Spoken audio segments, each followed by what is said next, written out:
Hello, good morning, good evening, good night, dear listeners. Welcome once again to un-wham. I've been practicing. Can you tell? A bit more restrained than previous, so I think you're holding back a little, which is probably wise. Well, you know, it's not the quantity, it's the quality, and in this case, you're getting neither. Welcome, of course, to Wham. We are the best, by which I mean only Warhammer Monthly podcast you'll be listening to this week, and we are now on issue 8 of Warhammer Monthly. As always, I am Adam, and with me, of course, is Andy Turnbull. Hello, so before we get into that, did you think back in the day it would last 8 issues from picking up issue 1? Because as we know, the comic industry is very cutthroat, and titles do not last, even worse now, but even back then, publishers were ruthless in terms of culling and cutting. Yeah. I mean, do you remember that Manga UK did a Street Fighter the manga? Do you remember that? Yes, I remember going around several newsagents in my local town to get all of the issues, because not all of them got them in every month. Yes, that was a actual problem. And what it was, it even though it was from Manga UK, it was reprinting the Malibu Street Fighter series, oddly enough, which in turn was a rewritten manga comic, which was in black and white. It's a really strange story, that one. But because they got higher sales than they were expecting, they then adapted the Street Fighter the movie, Street Fighter the animated movie, and then were cancelled around about issue 20.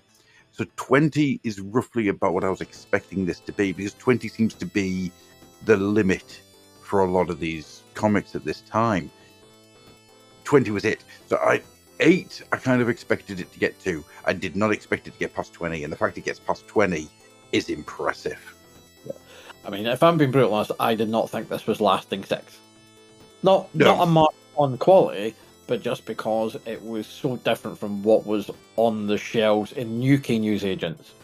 Couldn't really tell you what it would do in specialty stores in the US and other territories, but in terms of the UK, it's a US format book, which you can get. It's $2.99, or $2.95, sorry, which is about the same price as the Panini reprints of Marvel were, which were more, in fact, triple the size, because they were 100 pages of that point. Yep. Yeah, 3 full US issues of material, and this is 36, give or take, depending on certain issues they bump up, and it's black and white, so it's, which I have, again, no problem with as an old school 2000 AD reader, but no, that's a harder sale, because the only thing that's consistently black and white that survived on the UK shelves is Commando. Yeah.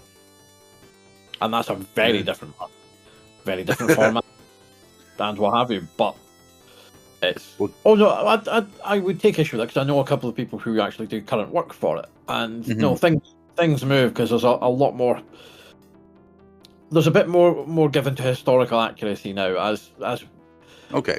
We're of an age that much of the war comics we read growing up, or if you got from older brothers or older cousins or what have you, they are deeply xenophobic and racist.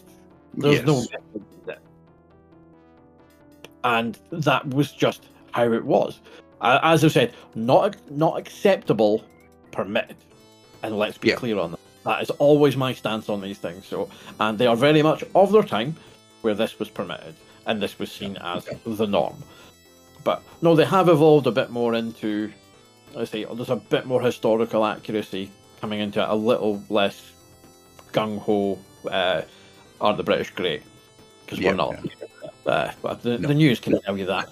But I mean, the way I always think of Commando, and I'll be fair here, I haven't read Commando since about 2005, 2006. And even 2005, 2006, it still had the Biggles tally-ho feel to it all.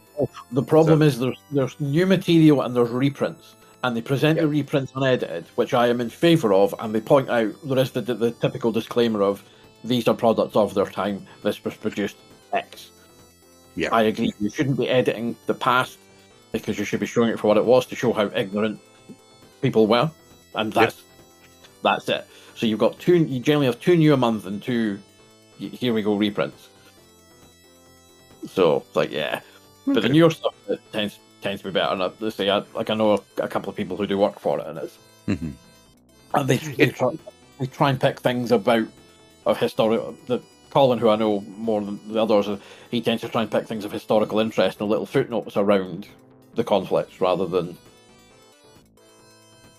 That's cool.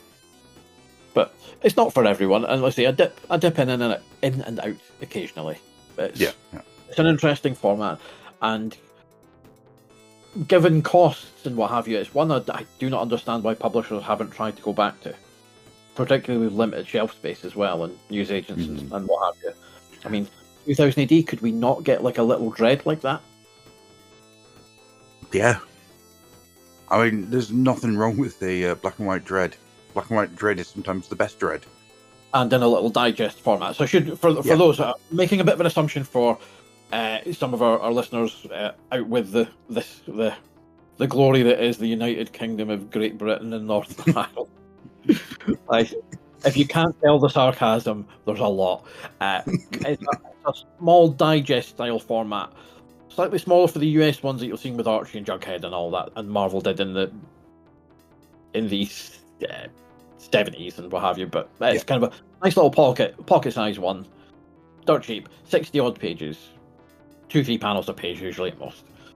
But again, it's just one I don't understand why UK publishers have not tried to embrace that. I mean, I know some of them gave lip service as mangas come into the shores and become like sells far and away more than anything else, bar I think Lord Olympus.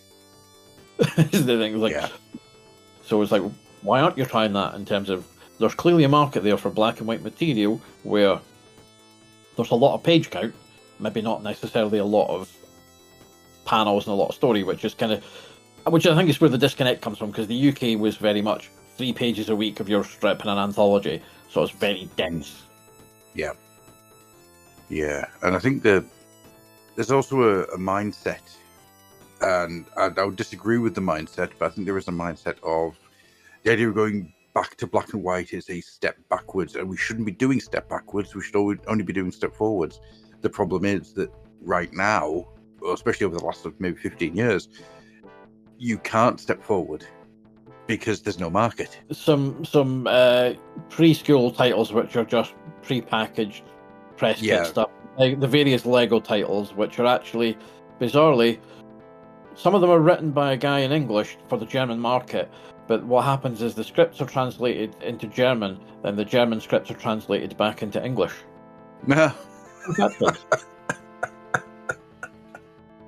Of course. But there you go. And the Panini reprints and what have are there. But so the mainstream. We clear that we mean the mainstream market rather than the small press, because continues to endure and has some very good high spots. Like, I'm thinking of the stuff that you go into W.H. Smith's and find. That's Quantum makes some inroads every now and then, and that's about it. It's kind of, and you've had the odd.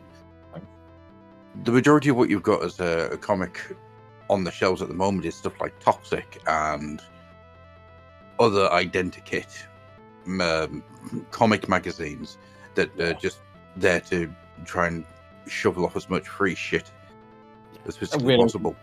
Whereas you get the Phoenix, and for those who may not be able to get it, there are many books of a lot of the material that go in. I heartily recommend Neil Cameron's Mega Robo Bros. And also anything by Jamie Smart, specifically Bunny vs. Monkey and Lucian. Buy these books, you'll be very happy. Very, very anarchic. Written for kids, but not written down to, in the best style of kids comics, and you will enjoy them. The Phoenix is amazing. It's an amazing thing to have. It's the fact it's still going. We're well past issue 300 now, so it's like I know it. And the fact that it's going from strength to strength is really pleasing to me. As much as it's nice seeing the Marvel Essentials and all that type of thing up there, like the DC Essentials and things, having a homegrown British comic that is now a bona fide success makes me incredibly happy. Phoenix. Also, fuck Toxic. Yeah, well, Loosestring doesn't do anything for them anymore, so yeah, a legend. So we're on a save. So now we've had our little contextual trip into sort of comics and where we are. So, because the reason I say 8 issues, we asked the question here about 8 issues, is you've had a few months of orders. So there's clearly while Adam was being generous, there are comics that died after 3 issues because of sales. Yep. 3 months is where 3 months is the absolute savage's cut off, because by the time the first issue goes to print, 2 and 3 are already in the works. You've already paid for printing space at that point. So these are usually sunk costs. So you'll find a lot of comics issue 3, then issue 4. But don't speak about that. That still hurts. It really does. I'll still won't. That won't heal. No, my favourite cancelled comic story will always be the Panini Thundercats comic that came out around the reboot 2011-ish. Oh, yeah. Which it ran for, I believe it's 11 issues. Mm-hmm. We had comic material for 10. So there's absolutely nothing in the 11th issue other than daft features and quizzes and stuff, because by that point sales had tanked. Yeah. That always made me chuckle. It was entertaining, but the problem with that is they thought, I've got a grand plan to do. I'm going to do my big 5-year plan. No, don't. That will never happen. The market's changing at this point already. You can see it's like, I like this, but this is not going to last. No. You're taking too long to set stuff up. Yeah. Which was a shame, because honestly, there's a lot in that Thundercat show which I thought was absolutely insanely good, and it was a shame that it didn't get the chance to. But it's a shame that the world changed around it. But again, it's also one of these things that is like, who was looking for? Again, it's the whole nostalgia thing. Even now, it's like, who is looking for a Thundercats reboot? Realistically, Well, yeah. I mean, we now live in a world where Thundercats has had 2 spin-off miniseries in its reboot through Dynamite, one of the worst publishers in modern comics. I was going to say, I might have to bleep. I have to bleep you're saying Dynamite out there, because fuck. We digress. It's again reboots and nostalgia. He says as being a Transformers fan. Yeah, yes, mostly Swedish. Yeah, but very, very much so. We digress. Yeah. So let's get back to the topic in hand, which is issue 8 of Warhammer Monthly, which tells you right off the bat you can win awesome boxed games plus hundreds of other prizes.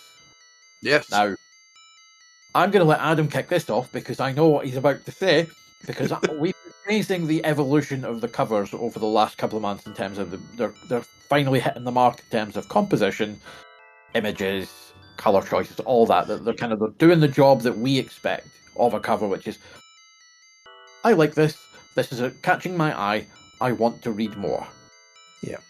Over the last couple of months, we have seen that the covers have come together. They've created some very striking images, and images that are very easy to read and very easy to catch off the shelf, which is what it's there to do. It's there to advertise. It's there to sell you what this product is. What we have here is some of the most top cow looking bullshit I have seen outside of a wizard cover for Dark Child.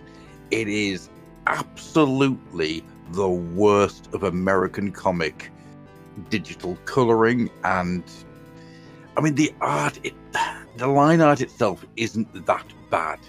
It's not to my taste, it's not great, but the coloring kills it. It kills it so hard. What makes it worse is there appears to have been 2 separate colorists on this, because the sheen on it, the fucking arms, does not fit the sheen on the shoulder pads, does not fit how the orcs look at the bottom. And that's even before you get to the point that there's just these orcs at the bottom. There's no those orcs have come from a different picture. They have come from something else, and they've been superimposed over the top because even the fucking fidelity of the orcs is different to that of the Marines above them. It is absolute bullshit. It is a free pin-up in 1996 Wizard for a comic character that you didn't give a shit about. That's where it is. That's the level we're at. And I feel really bad dragging Logan Libera across the coals like this, but fucking hell, that is awful. Your retort, sir. Oh, I will retort some of it. However, I'm broadly speaking in agreement with most of it. So, yeah, I'll get the kicking of Logan Libera out of the way very, very quickly in terms of that. So, one, these are the most spindly-looking Space Marines I've seen in a good long while. Like, yes. Look at Bloodquest. They're chuds. They're big, beefy, fucking tanks. Right. Look at the arms. Look at the fucking arms, because that's not metal. It's spandex. It's like, I've got better guns and I'm not in power armor. I'm barely in a t-shirt. What the hell? What I will say is he gets a lot of the details right. The iron halo on the back of the power pack dealie. Yep. I say he knows the stuff. Clearly a fan, but it's like that needs to be chunkier as fuck. Yes, that is very much. There is no way that doesn't actually start stabbing you, based on the way power works. That's the whole point. But it is, to be honest, most of it is the colouring that kills it, because what you're effectively you're trying to do, this is more a thematic piece. Yeah. It also has no favours done to it by the fact that the strap has been at the bottom, which is how their covers have been for the last couple of issues. So they're clearly going, this is my cover. This is how their cover layout is. That's fine. Did you give that layout to Logan Libera before he drew that? Because my guess is no, you fucking didn't. No. Because otherwise, I don't even think this was meant to be this. I think this was meant to be a pullout, or it was meant to be a black and white picture in Warhammer Monthly or something. Because you can see behind the orcs there is a real shitty attempt at misting up with the clouds with a spray tool in order to get like a separation between the two. It is awful. Because it's the colouring that kills it, because I can see what they're trying to do. It's basically it's a thematic cover of what Bloodquest has been. So you've got your orcs, your menace out in front, and then you've got the Space Marines. Now, to me, what you need to do is one of those needs to have the colours punched up, and the other needs to have their colours washed out. Yeah. Because the fact that you've got them as both of them as saturating each other, you're trying to suggest they're kind of on the same plane, when the image is telling you they're not on the same plane. Yeah. Because this is not a in-camera shot or action. This is a thematic piece. Yes. Yeah. It's a movie poster. Yeah. Yeah. So with that in mind, make sure the elements stand out. Now it's like, okay, the orcs are green. Why is their armor mostly green as well? I don't know. It's just a mess. It's the biggest problem with computer coloring is murky. It avoids going murky brown, which is one thing, which typically happens. Look up Google Vertigo brown in comics. Where when you do it, just to your AI, you don't get AI bollocks in your results, but Vertigo brown was a thing. Yeah. Yes, it was. Yeah, I can see what they're trying to do, but again, the colours are so they're saturated in places it doesn't pop. Everything has the same level of saturation. So the only thing that stands out on that is the glowing planet behind, because of the airbrush halo. Yes. With the glow.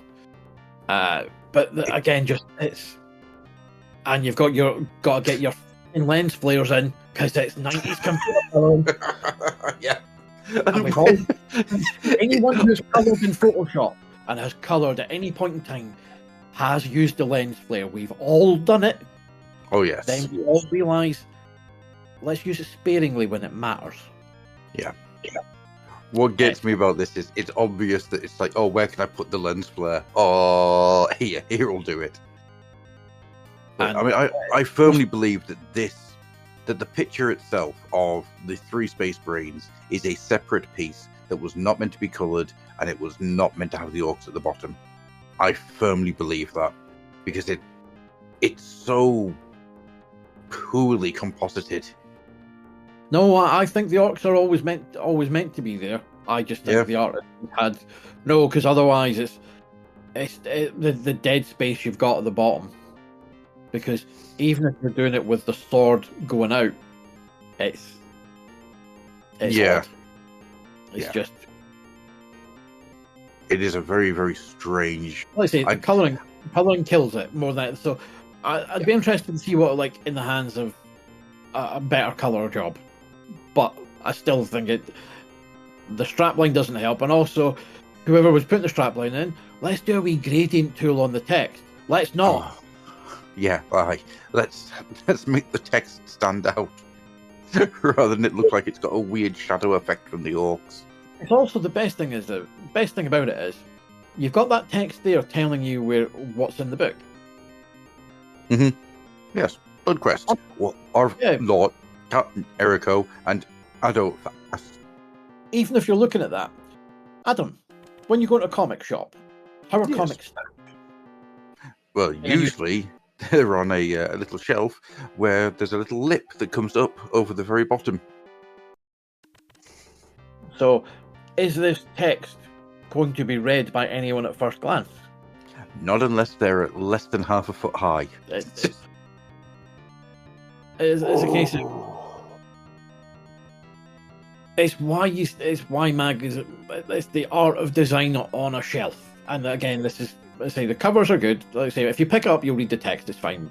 But it's not, because the text is awful, because it's got that stupid fucking gradient. It genuinely amazes me. It's like the lost art of cover design.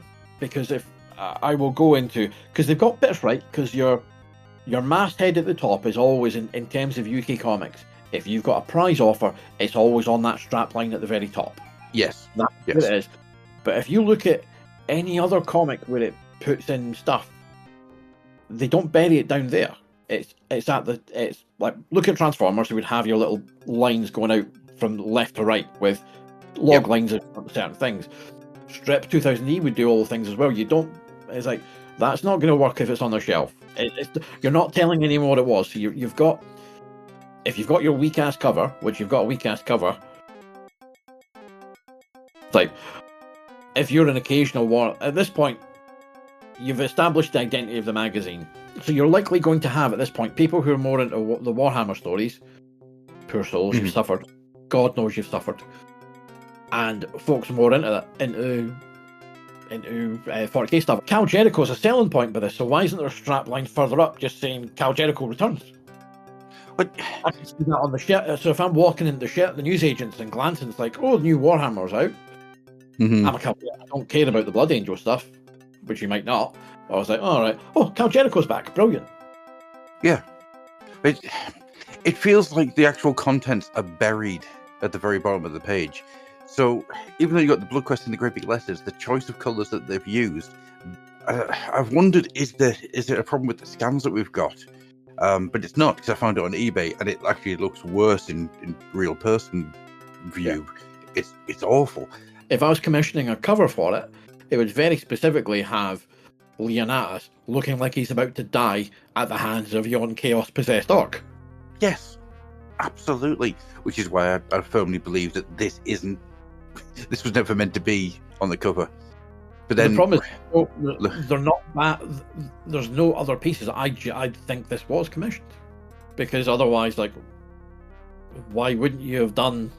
It's like, Colin, you do really good painted stuff. Do you want to do a dramatic cover for us to do the end? Well, why would we do that? Yeah, so, we're not off to a good start. No. Issue 8. But thankfully, we got onto the highlight of every issue, which is the contents page. Oh, are you looking forward to next month more Shadows? Yeah, I mean, you can get away with it because Shadowfast is mentioned in the things at the left hand side, but it's like, Again, it's only issue 9 of Warhammer Monthly, because they're so bad.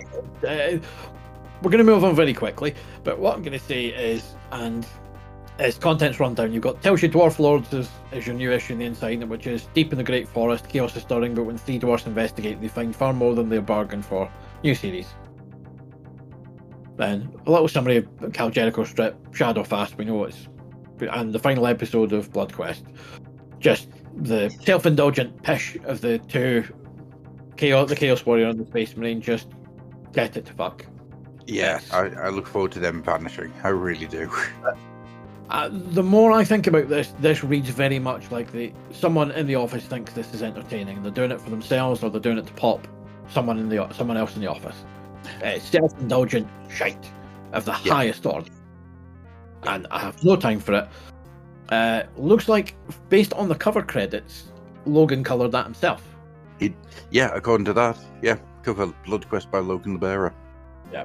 So, all the kicking is yours, Logan. We are very sorry, but... I will say, though, Logan the Bearer's current work is really nice. Yes. What he does these days, it's really nice. All artists grow and evolve, but that's that. But you're also looking at, typically in comics, is if you're commissioning a cover, what you will normally do is you will either hand out a detailed brief for that, or you will go to the artist, I have a cover, it needs to have X, Y, Z. I'd like to see sketches, and then you'll approve it. So the whole point is, Andy Jones approved this. Yes. I want to talk to Andy Jones. I really do. That sounds very much like a threat, Adam, so you better not let me hear this, because he's never going to talk to you. It's like, I want to talk to Andy Jones. I would like to have a discussion with Andy Jones. Well, doesn't sound any less threatening. I'm going to have a discussion with you. Me and my boys, we're going to have a little talk with Andy Jones. You know what I mean, right? Right. So, like I say, it's just, as we say, it's things being wasted. And poorly used and poorly in service of that. And no, hindsight is 2020. It's very easy for us to sit, and I will always caveat anything that we say. It's very easy to sit back 20 plus years later and go, that was shite. But it is very, and what I will say is Games Workshop publications generally, their interior design was functional at best. While they had a lot of great artists, always, and their art has always been, even back to Rogue Trader days, while some of it was mad, it was interesting and striking, some of it's mental. However, their actual sense of a design and putting something together was always very bolts and braces. Now, some of it is a legacy of before, when they were pre-digital, when you were doing it using, you were physically compositing pages, letters and the like. So there's a difficult art, so a lot more challenging to do in those days. But by this point, you're firmly in desktop publishing. You're doing Quark Express was their thing at this point. A horrible program, to be honest. But yes, I'd rather set myself on fire than ever think about that again. Thank you very much. Much I hate Adobe InDesign was a massive step forward. However, the easiest desktop publishing program to ever use was Microsoft Publisher. Yes. I do miss that. 100%. 100%.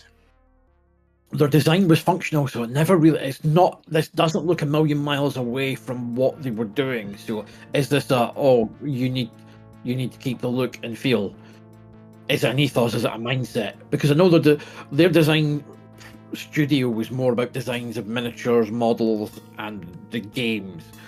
Yes. The actual graphic design element of their publications. Like I say, you go into any codex or Warhammer Armies book at this point, they're all very identical in terms of how they go. It's just the actual flavour they're trimming. Oh, you're going to have a lore piece. It's going to have some kind of... It's either going to have some massive heraldic script, or it's going to look like some Imperial old computer with that. There you go. Job done. I will say, though, at this point, though, the Warhammer Armies and the Codex books, they were experimenting with trying to do different things and trying to make each book look different, have a different feel to it. for better or for worse, I will say that Third Ed's 40k codexes are my least favorite codexes. I'm very impressed with what they attempt to do, because they try and get a lot of the flavor and the story across in little throwaway parts and in the background, whilst nuts and bolting the rules and everything directly into the middle of the book. However, because those books are so tiny, you get nothing. It's a master of no trades at all. But by the standards of those books, though, this is really badly put together. This is not... It's very hard to read. Let's say it's not new reader friendly, and that's the biggest sin, because you want to try and hook someone in. So why in that? If Dwarf Lords is my big thing, my new thing, I want a big splash. I want an image of that and just a little sizzle as to why I should care about this. Yeah, I don't understand why they've got the next month thing down in the bottom when Shadowfast is there, and Shadowfast is in this issue. Why is there next month's Shadowfast? Why is that not a cutout that is just Dwarf Lords, which then frees up the space for Kal Jerico, Shadowfast, and Bloodquest? It's also you're looking at in terms of like next month Shadowfast.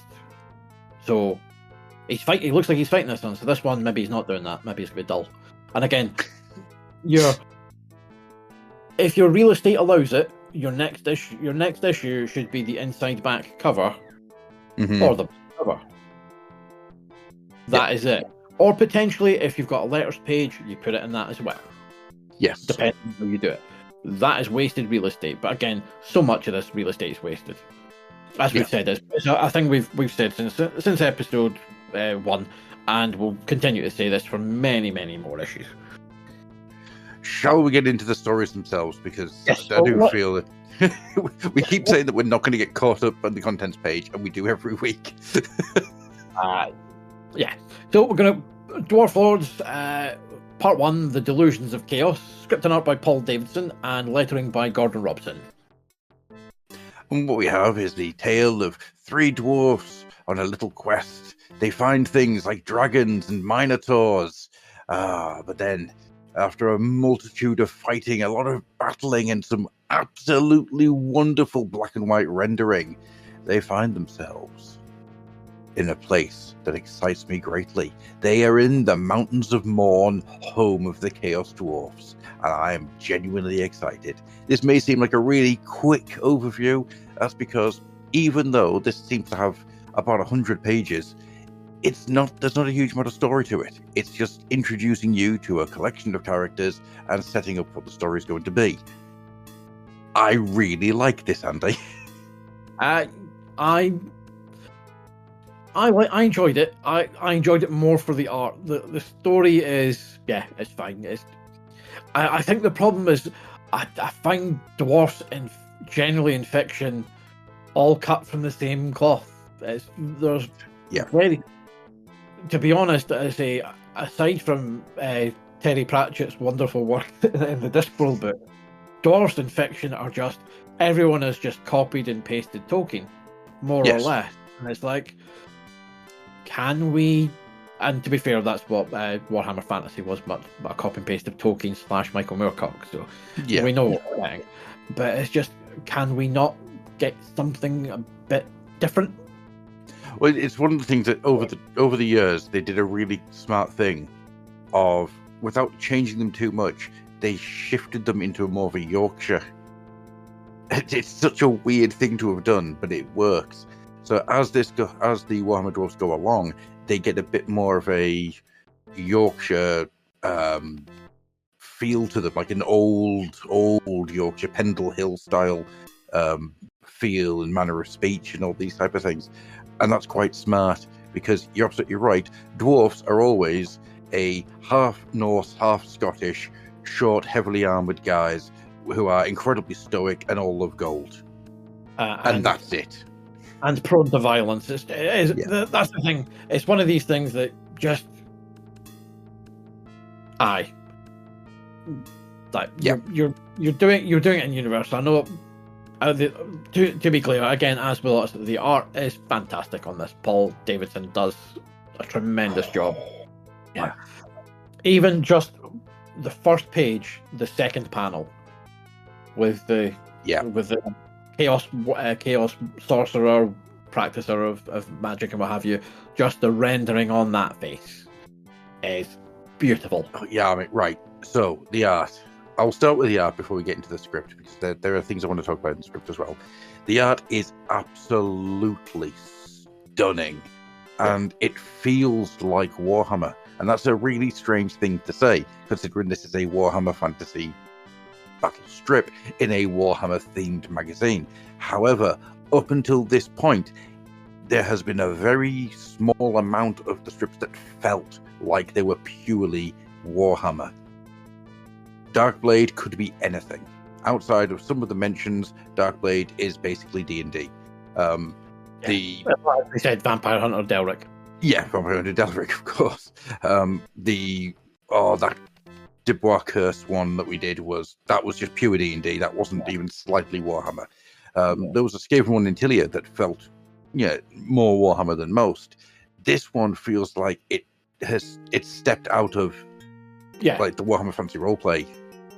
Yeah, it feels like this is a little adventure that we had in the game of Warhammer Fantasy Roleplay, and these are the characters, and we made a comic out of it, and that's great. And the names are amazing. Olive Thump Crush, yeah, that's great. But all in all, there's a real sense of Warhammer Fantasy with a strong 2000 AD energy to it. If you look at the art is Paul Davison is clearly there's touches of Bisley in there. Oh yes, he very much. Let's say you have. I talked about this in other episodes, and I'm going to talk about it in this and the next episode we record as well. Spoilers, kids. Is the trifecta of the artists who came around in 2008, roughly in around the same time as the Bisley, Hick, Clinton, and Harrison. Yes, and shades of all three in here. Now, I don't mean in terms of he's copying them. It just means he evokes the same feel. Now, to be clear, because artists, as a rule, hate being told, "Oh, that looks just like so and so." It's like it doesn't. Like, I've drawn it. You are the sum of your influences. Things are in there. There's even shades of a bit of Liam Sharp. It's lovingly rendered. But there also has the right idea for things like all the scratchy stuff on the chains, on the rocks, and then when you get to the vortex, I don't need to do daft energy effects. Just pure white will do. Yeah, and it's one of the things that a lot of people tend to forget when dealing with characters of stature is how to make them fall small, how to make them feel big. It's like the biggest sin is everybody since about the 90s drawing Wolverine. Yes. How many times does someone have to put the handbook in front of you to say he is 5 foot fuck all? Yes. He will not go nose to nose with Cyclops because he can't. No, it's not standing on a Tom Cruise box anyhow. This is even before Hugh Jackson gets the film role. It's like, no, he's a short ass little guy. He's short and unpleasant. Do it that way. So with Dwarf, you want to be playing with that. You want to be making it clear that they are smaller than the surroundings. And again, you're in a Chaos Cultist temple, so nothing should be to their size. No. The sequence where you've got the Minotaur, just having the Minotaur coming down above them, and just look at it. It's just perfect. It's perfect framing. Yeah. No, the Minotaur. Genuinely adore this. No, the art is exceptional, I say. And to be fair, for the most part in Warhammer, we have aside from the Curse of Dubois, been fulsome in our praises of the art, because a lot of Warhammer and Warhammer 40k was shaped by the art, because in the early days there wasn't that many miniatures. Look at it now, however. So a lot of the art was the influence for it, and kind of shaped that world and the impressions of those worlds. So the art. A breadth of the art is confidence. Yeah, about the art is what you can say, that he knows the story he wants to tell. Yes, there's also the lettering. it's clear he is doing some of the sound effects. It's not just the letterer, because some of them are very well integrated into the art. That's very busy like yes. And you can see, but it's not copying the same style. It's doing the approach. It's making it part of the art. So, which is, when I talk about lettering, it's one of these things, and we've criticised a lot of the lettering in this. I say me. The last thing is that the lettering doesn't feel like it's part of the art. It feels like it's a step removed. Not in this one. It's much more integrated. So let's see. There is a confidence about this in the writing. Sorry, the art, which isn't there in the writing. There's unnecessary captions in there where we can follow that based on what's in there. So the script, there is a very strong script with a very good sense of humor to it, but it doesn't fully trust itself, or something. That there's something slightly missing from it. I mean, I love the fact you've got the what a load of old crot. I'm nobody's lunch. Crot, a discomforting disease contracted from mountain goats. That's funny. That's genuinely funny.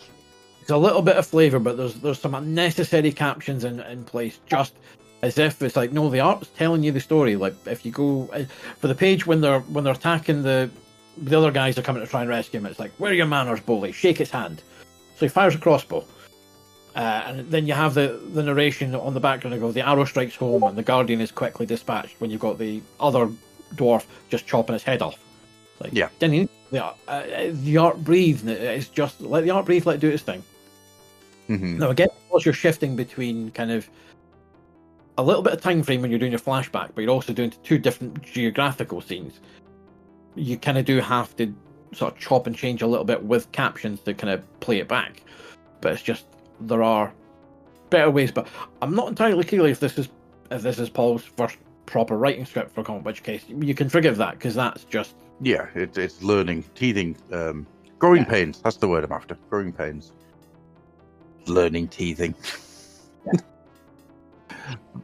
Always looking at your child today. But I think a lot of it comes down to there's a real understanding of what the script wants to do and how the art portrays it. The problem lies that I get the feeling that once the script was down, somebody went back in at some point to fill it back in a bit more. Because they're absolutely right. I mean, stuff like the bully muscles the wheel to a trembling halt. It doesn't need to be there, because you've got the dwarf standing there. Yeah. There's lots of these little bits. Now, I get part of it is you're introducing a number of characters, so you want to kind of get the names used a couple of times for reinforcement. So you will never find a comic where people speak entirely naturally, because people don't speak like they do in comics. But there is a way. There's a certain way in speaking in comics that's comic natural. Yes. Which is where you can get your exposition in without it being too expository in terms of how it goes. Well, let's say this is a minor niggle, because I love this. It was great. It was just you've got to balance these things out. Yeah, and I say it's great. You get your characters and you introduce your premise for it. So, we're away. Again, both Adam and I are like, bring on part 2, because Chaos Dwarf. But great. I say the humor is there. Even as I say, just like with the sorcerer's like, "Where'd you leave him, bully?" And he just hung him. I love the dragon. I love the dragon, which the great devourer, evil dragon of chaos, roars at the wounded dwarf. I'm not getting burnt in the bargain. The dragon savors the kill. Olive, your hammer, whadonk. Just, you've got this absolutely gorgeous rendering of a dragon breathing fire, and genuinely, that is freaking awesome. And then you've got this lovely silhouette of the dragon coming down to bite with these ropes of saliva coming out of its mouth. And then it just takes a hammer to the face with, "Chew this!" It's what makes this works in exactly the same way that Darkblade didn't, in that it's not po-faced at all. No. there is a little ridiculousness right the way through this story. Despite the stakes, despite the drama, it's still slightly absurd, which is what makes it work. Oh, geez, genuinely, when I read through this, I was giggling to myself. I was so happy. It feels right, and there is a little sense of needing to get a bit more confidence, and hopefully that'll come as this goes along. But genuinely, I loved this. I love Dwarf Lords. Well, you did say tie him up. Well, that's great. Now we're really lost. Nah, we're east somewhere. Hope you're ready for a long walk. Love it. And it's good in terms of what's also is like, I do like in fantasy tales where it's kind of low stakes. It's not always about, it's this quest to get this big, giant, important artifact because it's the fate of whatever. There's like, oh no, our mate got himself into some shit. Now we need to get back home. Yep. No, I'm with you 100%. The one of the major problems I've got with fantasy as a genre, like especially high fantasy, is that it's always a fetch quest to save the world. The main reason for that is the Dragons of Autumn Twilight series of books, where every fantasy book that came after it has just mirrored it completely. Not every, that's unfair, but you know what I mean. Every generic fantasy book is just mirroring those ones, which in of itself was just mirroring Lord of the Rings. It kills fantasy for me as a genre because there is so much of it, and you have to hunt out the China Mavilles and the like in order to get the stuff that isn't that. Because at the end of the day, there's only so many times you can read the exact same story again and again. So having a low stakes adventure is always going to be something that grabs my attention. Yeah. Because it's not all important, so it's just case, I just want to get back home. Oh, fun to go. Here's a group of guys, and they're in this situation. Give me that one. Yeah, love it. Love it. Honestly, this may be... If this isn't my favourite opener, then it's in, like, a top 3. Out of all of the strips so far, it's probably the strongest opener in terms of I want to see more of this. Without its flaws, but I say it's the one that kind of... It's also nice that Warhammer finally gets a really good strip, because we enjoy Shadowfast and it's got stuff in it, but this one, as you say, this one feels the most Warhammery. Yes, it really does. It really does.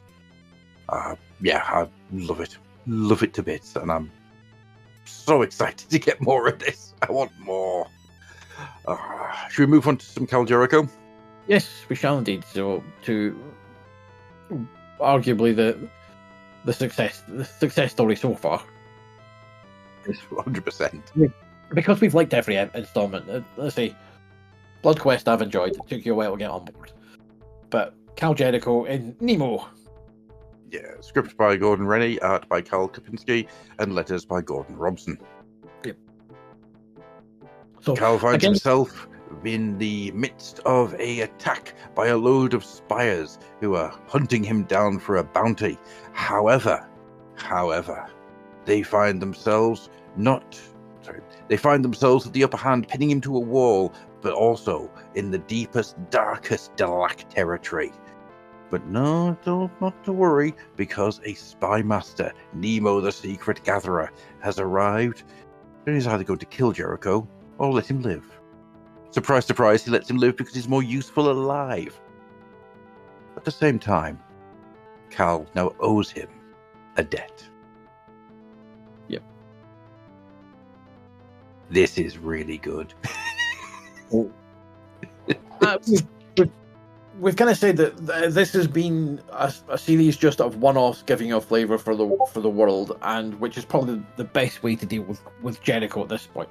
But here is your first kind of hint of, we're going to do something a bit more ambitious potentially. It's giving you the option of, here is, rather than just being, here's your random bounty hunter, because the problem with stories about bounty hunters are, again, to go back to, they're just little fetch quests for money. Yeah. So you kind of need to go right. And we've kind of had that now with Jericho, where he's done the fetch quest. Now, when he's done that, there's been a sting in the tail where the person that he's found is actually 2 different bounties, and then he just decides to leave them in a in a tunnel to be eaten by rats. But yeah, so having the constant here is a bounty that Kal Jerico is going to go would have been detrimental to the character. It's effectively a chase scene for most of it, where he's basically being hunted down because he's outclassed, so he knows he's going to leg it, and he's talking us through the fact that the bounty hunters are after him are wearing combat rigs, which are off-world. So he's basically saying it's got to be somebody that's really rich that's after it, and then they do the thing of there's probably 100 or so that could want him dead that have that kind of money. So it's like it's good rather than being it must be so and so, my arch nemesis type thing. It kind of avoids the easy pat. But he points out the fact that we actually get a load of stuff about how it's the noble houses, the spire. Yeah, that's I think of 100 degenerative blue bloods who'd want to be dead. And he makes easy work of most of them because it's the kind of thing of, as is always the way, it's yes, you might have the hardware and the technology, but you're not on familiar turf. Yeah. We're the experts. We're going to do this. We're going to come into unfamiliar territory, and we're going to get our asses handed to us. It's a very common trope. However, undercuts it straight away by pointing out, it goes, doesn't mean they aren't capable of the odd surprise or two, and someone comes at him from a wall and basically fixes the wall with some bolts. What I like about this is it continues your trend of he's not your kind of your typical like the Mary Sue comparison would be easy to make of it. Oh, he gets out of everything. There's a lot of dumb luck. There's a lot of fluke. It's not he's skillful and he's talented, but he's not infallible. Yes. You're seeing that consistently throughout. It's where the Han Solo, the Nikolai Dante comparisons come in. It's like, yes, the lovable rogues and scoundrels who bend the rules and kind of, a little bit shady, but they don't win all the time. No. And sometimes it's just dumb luck that gets them through rather than natural skill and ability. Or sometimes it's an evil person and his henchmen. I do like the fact that what saves him here is just the creepy ass Delax turning up. These look some of these look very heavily photo referenced. Like I say, it's not a dig, but when you've got the Cheka and the rest of the Delax, this looks heavily like some people might have posed for you on that one. It's like, do you want to be in the strip? Which is something we kind of called out in the earlier installments. It must be a case of, do you want to be in the strip? On you go. I'm fairly convinced Karl Kopinski had a tendency to get his mates to pose and take photos for him. He would not be the first person or the last. It's not a dig and it's not a criticism. It's like you can kind of feel that's a bit more. I've had people posing for this. They do look straight out of your Cyberpunk 101. Oh, I love it. It is such peak 90s. That's the thing. It's so good. I mean, that is pure Shadowrun right there, isn't it? It's so grotesque in a wonderful way. Yeah.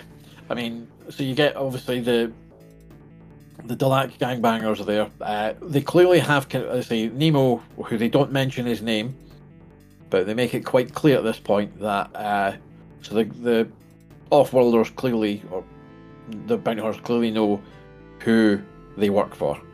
And yes. It's nice that there's also clearly there's no bluster or kind of, it's just they leg it. Yeah. They just go, so it's like, so there's no attempt, so it's clearly let's not, whoever this person is, they have clout, reach, we're not risking being killed. Yeah. Because technically, because their rigs would be enough based on the 6 that are there, they could wipe them out easily. Yeah, but it's the ramifications, isn't it? That's the realization that no matter what you do here, there's going to be fallback from it, or fallout. So we just leg it. And then we get to meet Nemo himself, who stands out of the shadows, looking like a Shadowrun version of Batman villain Black Mask. It's what I can only see is kind of, you gotta have your trench coat. Yep. Love a trench coat. It's actually shaped that his torso has shades of Davros from the Russell T Davies here when I've thrown the Daleks back from my skin, and he opens his top, and you see the exposed ribcage. Yeah. Kind of got a bit of that to it. Yeah, I can see that. Yeah. It's just the idea of somebody walking around Necromunda wearing a full gimp mask that it just amuses me greatly. Although when I was reading that, it did make me think of the old BBC Radio 1 adaptation of Batman Nightfall. Yes, I would kill for praying anything to silence the lighted eyes that dare look at me. That back in print, the archive.org is your friend. I shall go look. Yeah. Excellent. But, so you have, as I say, at that point, Nemo does the typical kind of, like, Jericho's fronting in terms of, it's like, I'm freelance, I'm not going to be an errand boy, blah, blah, blah. And Nemo's just going, I've done you a favour. You now owe me a favour. And this generosity, don't suppose includes getting me needed like you owe me. Try and stay alive, at least until I can call in your debt. It's, wonderful. So now I owe a favour to one of the biggest crime lords on the planet. Right now, just hanging here and bleeding slowly to death doesn't seem like such an unattractive option. Yeah. Perfect note to end on. Basically, because you. Sorry. Yeah, that's right. So the perfect note to end on. Basically, he's screwed. He's behind the 8 ball now. Yeah. But it's like it's a sword of Damocles as well. It's not an immediate threat. It's just at some point you're going to need to do something for me. And the implication is you're going to do it whether you want to or not. I wonder how many issues it is until we get Jericho back. This feels like it's the... No. But this feels like the start of a longer story, doesn't it? Yeah. Or just opening out the world, because we talked about, as I say, in the last couple, is like they're just one-offs. They're giving you a flavour for it rather than an ongoing story, because they've been quite light, tongue-in-cheek. But it's just give it room to breathe and build up. Again, I don't want to do the Nikolai Dante comparison too much because they're not the same. But with this approach in 2008, they kind of took time developing him, launched him, and then gave you little stories to expand the world. I think the problem is with Jericho is if you do a longer story, once you've done one long story, I think he's kind of done. Yes. That's a good way of putting it, actually. It's difficult to move characters like this forward, because the whole point about that is your character shouldn't stay the same from one part to the end. They should move forward. Yep. But if you move him too far forward, it's the Han Solo problem. It's like, yes, Harrison Ford wanted to die at the end of Return of Jedi because he quite rightly pointed out Han Solo's story is done. Yeah. And yet they still brought him back. So he could get killed. On the condition, however, though, I die at the end of this, right? Yep. Get me killed, goddammit. So because your lovable rogue characters they wear out their welcome after a while. That's the thing. And I don't mean in terms of the readership, although that does happen. It's more the in-universe. Because in-universe, if you've got because we've all got our friends who are a little bit, that guy. But after a while, they either grow up or they stop being your friend. Yes. Absolutely. Yeah, people get stuck in it. The lovable rogue brings trouble. And there comes a point where you're just like, I cannot be doing with this. No. You need to go. And that's... Sorry. Yeah, so once the lovable rogue wears itself out in terms of in-universe, but readers get bored of them after a while. Yeah. Ultimately, you do, because you kind of have to tell the same style of story over and over again. And you can't progress the character, because if you progress it too much, it goes beyond how it was, which is what appealed to the character. Because again, take Han Solo for example. Han Solo, if you read the expanded universe fiction from back in the day, which we did, it's like Han Solo is not much of an interesting character in any of the books. Yeah, it's like you're now, you've stopped being a level rogue, kind of, and you're now a general in the Alliance / what the artist formerly known as the Rebellion. you kind of lose. There's nowhere for you to go, so you kind of lose it. Mm-hmm. No, I agree. It's like little short bursts, and then you can earn like a bigger tail. Then as you build the world up, you might have wiggle room for more than one bigger adventure. Yeah, but it's a fine balancing act to do. But yeah, as you say, he's had a couple of novels. But can you imagine if they'd done like Horus Heresy length Kal Jerico? So. Yeah, I mean, you're absolutely right. The idea of any sort of long form plan for Jericho it's a really bad idea. Well, I'm sure Rennie probably planned out what he was going. I probably had a long-term plan for what he do, but a long-term sustained serial, probably. Because to be honest, the in terms of sort of bounty hunters as characters, I'm just trying to think of any that are actually that could sustain a long-running series. Dog the bounty hunter. Yeah, let's not go there. I'd say the Lethal Weapon Steve Blackman, if we're looking real life. But in terms of fiction, let's go Transformers for a bit. Death's Head. Oh wait, you managed 10 issues plus the Death's Head 2 era, where you weren't really a bounty hunter at that point as such. No. And last about 20 odds, but still fondly remembered. I love him. Oh yes, absolutely. Deadpool's probably the closest in terms from Marvel, but again, after Rob Liefeld stopped having anything to do with the character and other more talented writers came in and actually made Deadpool the Deadpool you like. Mm-hmm. No, absolutely. I mean, the Joe Kelly Deadpool is just a guy he just wanted to be a hero and then has that taken away from him. The Joe Kelly Deadpool is the one that's on screen, so Rob did the design, and that's really about it. But yes, but you're looking at in terms of Bounty, the only other one I would call to as being sort of long running success. Obviously, going back to 2008, all hail is the Great Strontium Dog. Yeah, actually, and a lot of the stories kind of spin out of the fact that he's a bounty hunter to begin with. Yeah, but you also look at Johnny's not a lovable rogue. The lovable rogues support various supporting characters in it. Like Wolf's a lovable rogue. Midden-Face McNulty, he's the straight man. He's the lead, but he's kind of it's his book. But much as I enjoy Midden-Face, reading an ongoing adventures of Midden-Face McNulty would get tedious very quickly. Yes. Same for Wolf. Wolf works in contrast with Johnny. Yeah, aye.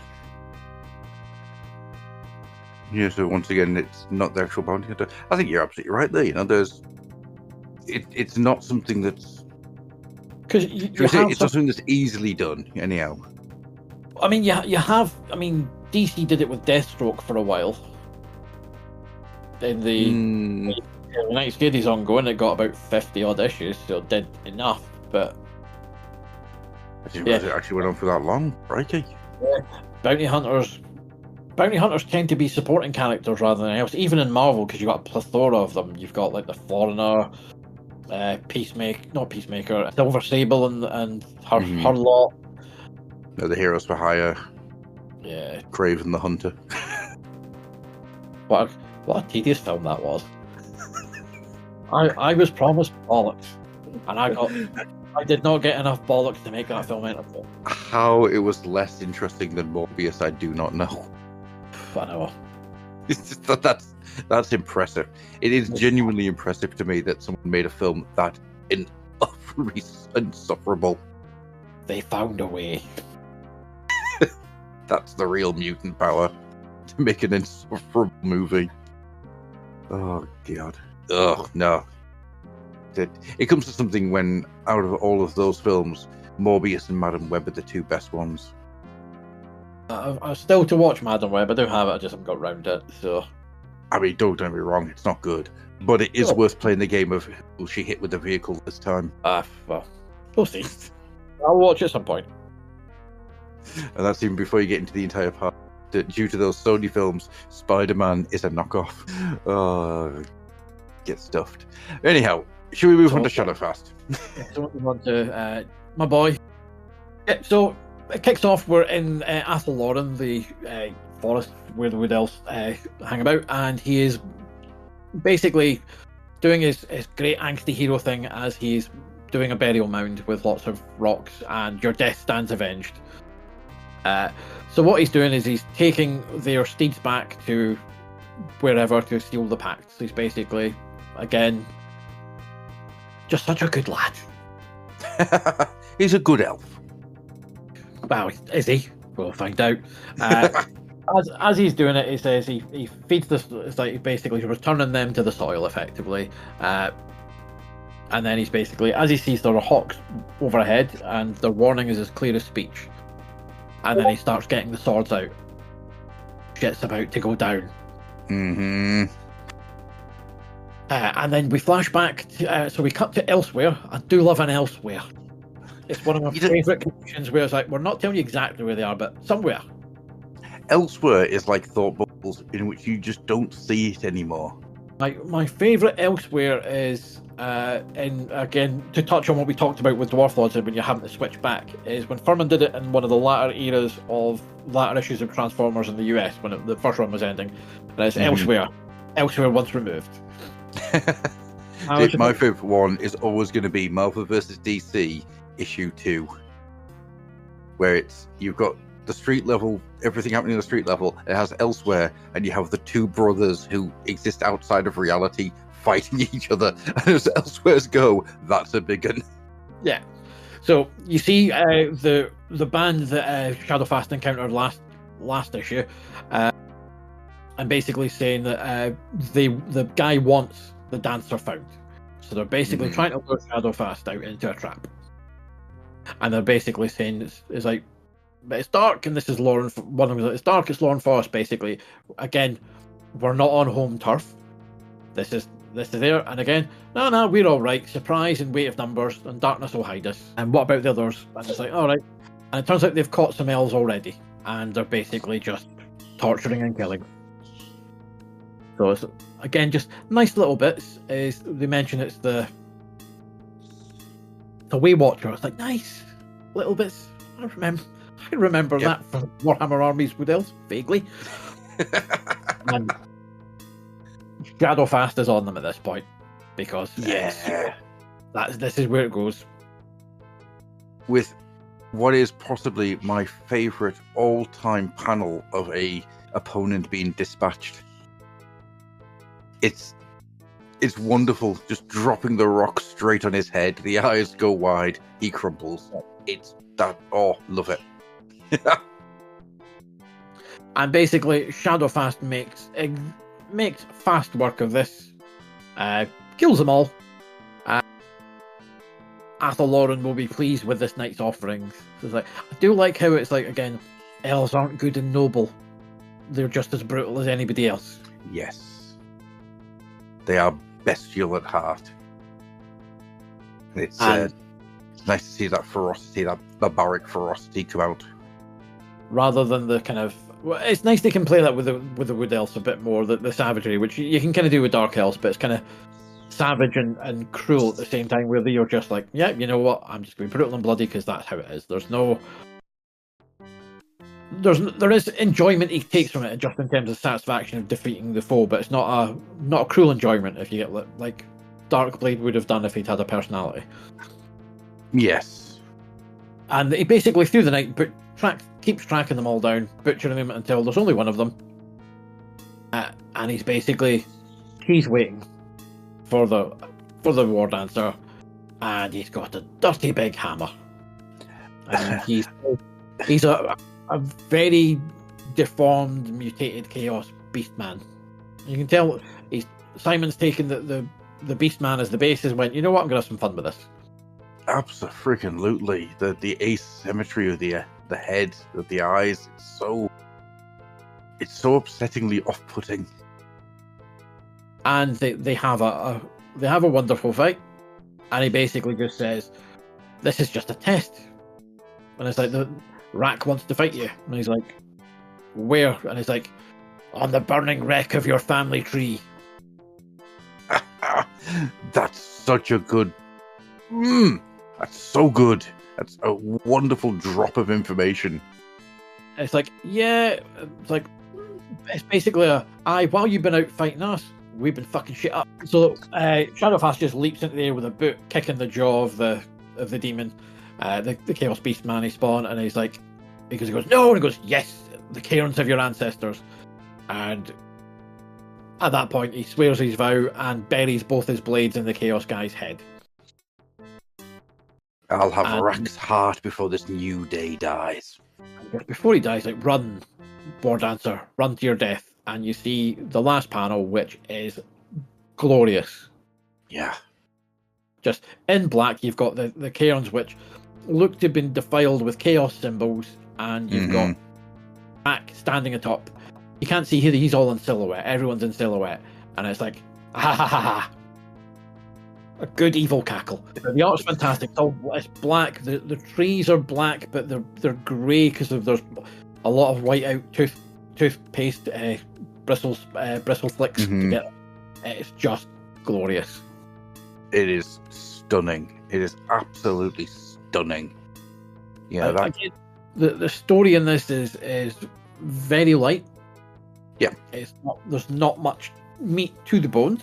But that's not what you're here for in the story. It's the kinetic, sinewy artwork. Getting more complicated and things start to... You get murky and muddy. Yeah. There's a line to overwrite it. It's like... yeah. All we know is he's a war dancer. He's avenged some deaths. He's now a way to return some steeds home. Be a good lad. But he finds there's more of the people he dispatched in the first episode cutting about the forest. I will not tolerate these people here. I'm going to go and kill them all. And then find out that they were there because of you. But the best of it is, you don't get any the comic book angst recrimination. You know, the Peter Parker stuff. Yeah, There's none of this. We know it's his fault, but we're not labouring on it. He's just like, he gets angry, but once it's done, he's striding off to confront them with purpose. There's no histrionics. There's no... Is that you know full well he's going to go and wreak bloody havoc next issue. Yeah. Genuinely excited for the next issue because this was great. Simon Harrison did not do enough comics, and so any Simon Harrison art is one to be appreciated and poured over. Like I say, it's so scratchy and heavily rendered, but at the same time it's concise. The rendering doesn't get into the way of the story. No, because there's a lot of people that think in terms of comic art is more lines on the page work. And it's like, not always, but there are people who try it and it just obscures the actual storytelling. The whole, if you want to tell the story now, there's again, all of these panels, there's an energy, there's a movement, there's a dynamism. And there's very little cheating with comic book. So there's a lot of comic book language you can do to show blurs and what have you. And he uses it sparingly and allows things like more like blood splatter and flow to show the energy in it, or the tassels and the braids. That's where you're moving, rather than speed lines. I love speed lines in their place, but you get the same effect here without any of it. But you get the sequence, the Ethel L'Oreal is pleased with this night's offerings along the bottom, where it's just got these little tiny scenes, and they're all on one long panel, and it gets across exactly how much damage he's doing to everybody. And there's a sense of movement to it. It's just sublime, absolutely sublime. Yeah, and then you get the giant monster at the end, and that thing is gorgeous. Well, that's the wrong word. Yeah, it is absolutely what you want. Again, it's one of the things is people's standards of beauty are hardwired in that we are designed that symmetry is pleasing to us. Yes. Hardwired into people. It's why layouts and things tend to try and go. So it's why something is asymmetrical. It's slightly off-putting. There's lots of things that you can do in terms of just art, any type of art, to make things like that effective and unsettling, where you don't have to tell the reader why you're doing it. It's just there, and they will find it unsettling. Yeah, naturally, subconsciously, without having to think about it. It's like, to sidestep it, it's why Freddy Krueger's sweater is red and green, because those two colours close together are the most difficult for the human eye to process. Ah, I never knew that. And neither did I until listening to an interview and with Wes Craven while he was still alive, and talked about that was one of the reasons behind the colour choice. That's very cool. Is that one of those the DVD documentaries? Yeah, because those things are amazing. It's one of these things that you can do things as a shorthand where you don't have to say, "Oh, he finds the Chaos Beast's unsettling visage," but it does not unnerve him. It's like, you don't need to.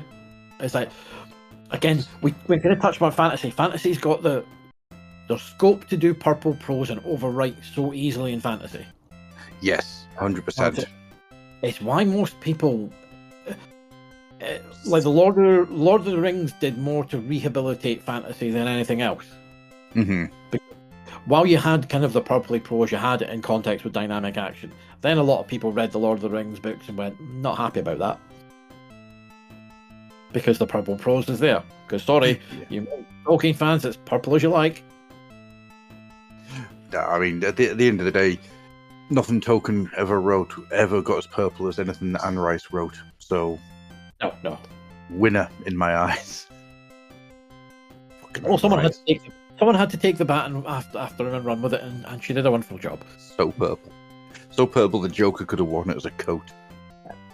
But you have, as I say, we get to all of this is like, so the minute Shadowfast got involved in the last issue, he's caught the attention of the guy that he didn't kill. So yeah. It's a nice point that it keeps a reason for the ongoing adventure rather than just being a kind of here's the next tale of Shadowfast. Blah blah. Yeah.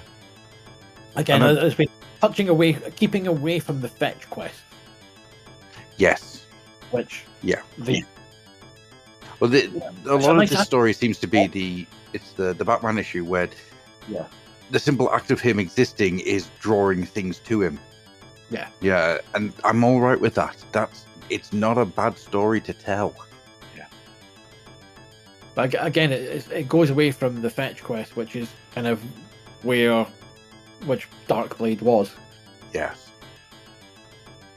It's interesting, isn't it, how much the shadow of Darkblade just hangs over the issue, even though he's not in this issue. He's done, and he's not back for a little while. He really does. I don't understand how. I don't know how he came back, to be honest with you, but that's a conversation for the future. Yeah, but like I say, the art from Steinhauser is wonderfully kinetic. There's an energy, but there's weight to it as well, which is the kind of thing that when you see art being drawn, there are sometimes when you see lovingly rendered things and volumes suggested, but they don't feel that there's any weight to it. Mm-hmm. Which his work is always wonderfully eschewed in terms of it. Like you feel the weight of that kick on the last page when he's just poking the beast. It's going back to the rock being dropped on the guy's head. Yeah, it's a wonderful bit of storytelling because the captions don't tell you, I'm gonna kill this guy with a rock to the head. It is him talking. If it is me they seek, then who am I to disappoint? Darkness is my ally, no friend of theirs. They are nothing but easy pickings. Whilst you're seeing him up a tree with this really sharp rock and just taking this beastman out, and there's weight, there's movement. It's such a solid piece of work. Yeah, I think I would recommend to anyone is you need to go and find as much Simon Harrison art as you can find. I recommend Strontium Dog, The Final Solution, and Revere. Revere is mad because the writer was tripping balls. 100% absolutely tripping balls. Yeah, he's quite open about it. This was a chemically assisted tale, but it's Simon Harrison a few years before this, the glorious fully painted stuff. But again, it's the same. Simon Harrison draws a type of character in terms of your heroes. They generally tend to be relatively lithe, which is why such a good fit for an elf, a war elf, a wood elf sort of war. They're lithe, they're sinewy, but they're violent at the same time. Which again, when he took over Strontium Dog from Carlos Esquerra, like people hated it. I loved it because he was my first. I read it before I read Carlos's stuff. It was a litheness and sinewy is what I'll say. Again, you will see, as I say, he was one of the three. Blessed be Hicklinton and Bisley as well. All coming at it from a similar angle, but not identical. Each of them have a different feels to them in terms of what they do. But again, all of them excel at violence, muscles, and energy. All three, I'd say, are absolute masters at it. Honestly, I do remember when I was a kid and this was, being advertised and things, not really getting on with the art because when you're a kid, you're an idiot.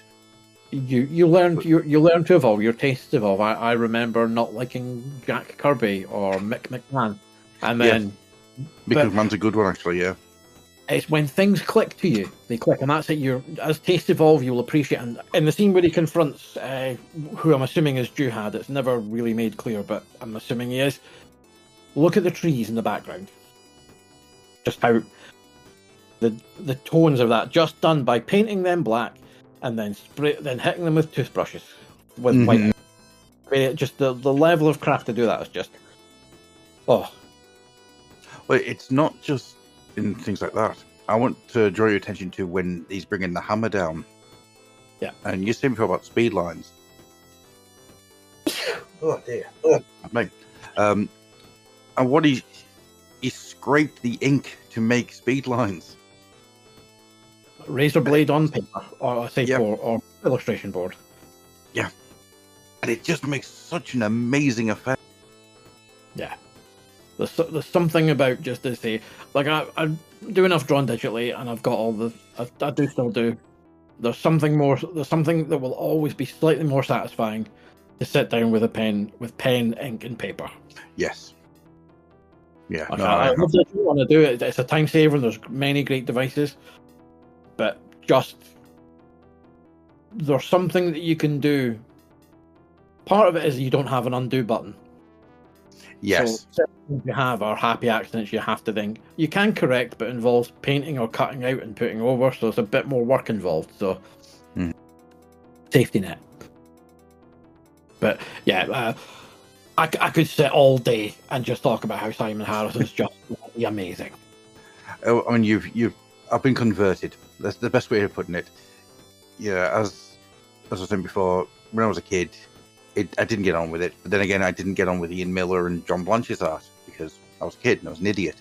As time's gone on, stuff like this really sings to me. It calls my name because there's so much for the eye to just get drawn into, and you can just swim in it for a little while. Oh, 100%.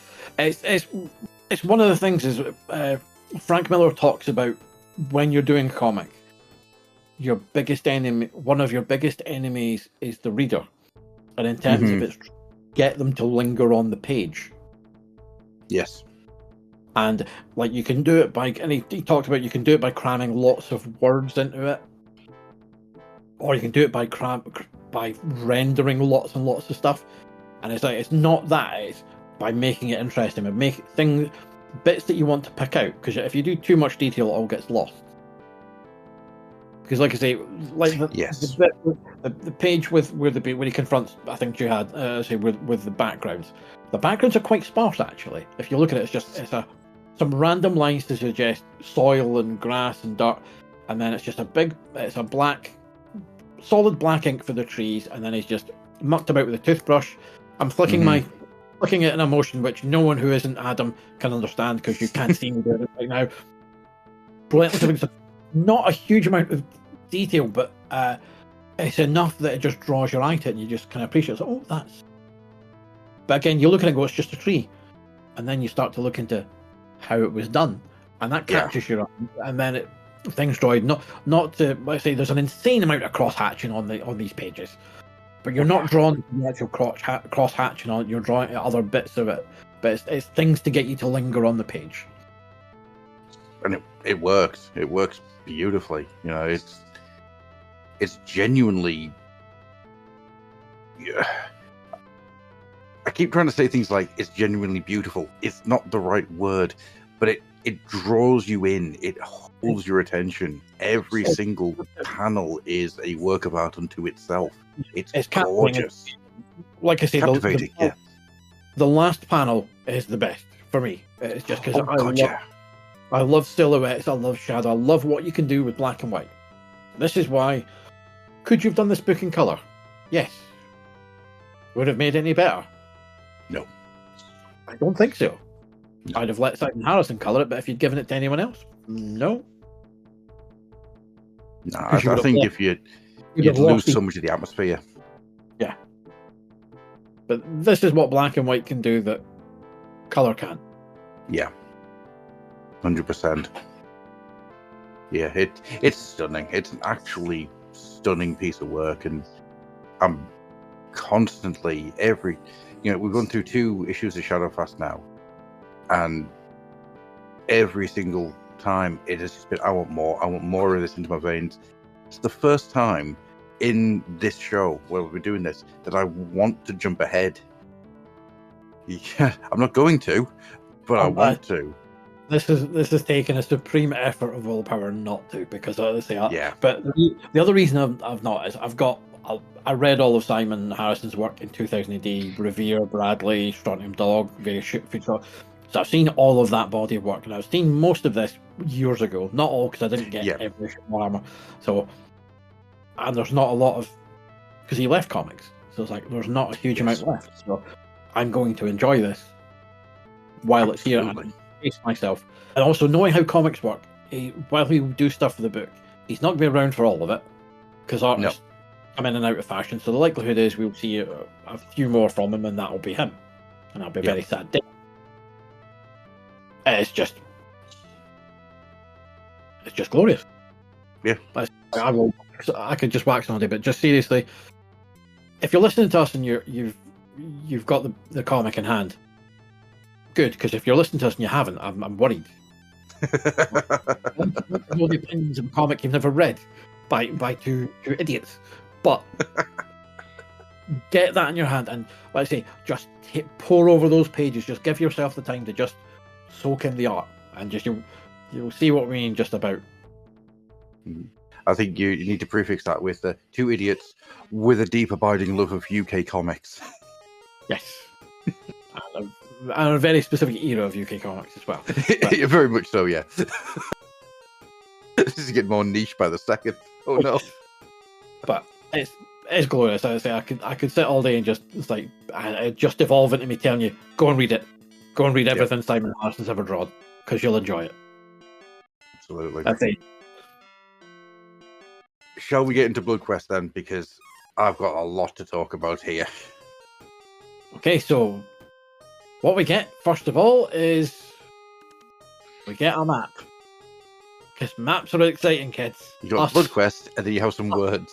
Bloodquest, us astrographer. Yes. It's like, come on, guys. Because I'm assuming that's meant to be Adeptus astrographer. I assume so. Yeah, it's like, come on. I mean, it's clearly they've got one of the guys in the design studio to do it, because this is like the maps in, like, for High Fleet Kraken and all that. They were in Ultramarines. Tyranids. This is very much of the aye. Come on, we'll borrow one of that again because we're using all the symbols because that's the Wayne England, the Blood Angels icon. It is. And again, beautiful Wayne England art. I'm always happy to see it. Oh, 100%. He stuck out like a sore thumb in a good way in anything Games Workshop did because it was the boldness, the blocky lines, and the colours. Because I think he used a lot of acrylic paint. Looking at stuff. Great. A lot of time for him. But 100%. Let's say I have a lot of time for, let's say, cartoony style art as well. But so you get kind of the confusing map of the. So you go from Val to Secundar, where the sword was lost. Tarsus is the home of the brother who did the watch. They then go to Leptis, which is besieged by orcs. Then there's an arrow going to the Eye of Terror. But they've not... The thing is, they've not gone to the Eye of Terror yet, and you've basically spoiled the fucking ending of the strip. Yes. Well, because the Eye of Terror's been mentioned, but not seen yet. Also, you've got your cast list. Like, not being funny, but Furion's dead. Yes. And I'm sure at least so is Proteus. Yeah, Proteus, the big demon monster ate him. Yeah. The second strip. You're like who fucking thought this was good? It's just not like it's a horrible layout as well. It is. Like, you're going for. It's like you did kind of similar for Darkblade at the end. So only now, when the strip is coming to end, are we going to try and encourage you to give a shit if you don't? It's what I say to me. It's honestly. I mean, the Darkblade one I think was slightly better, but this is bad. This is weird. Yeah. By the way, we're going to the Eye of Terror for a book too. Spoilers, kids. I mean, it's everything from the fact that it's trying to tell you the story of Bloodquest up until this point, fails miserably, and then proceeds to also fail at being a map that's easily readable, and also fails at being a cast list and the story so far. It's it's almost like you had a page left over and somebody went, "Oh hell, we need to get something out." Oh, it'd be 2 pages, wouldn't it? It's a double page spread now. Again, one of the things that I think I've talked about in a couple of episodes before is your comic page real estate. Use it wisely. Yes. Yeah. This is very much the definition of not using it wisely, because you effectively have a 1-paragraph recap showing the ship, which you do underneath the map where you've shown the map the journal.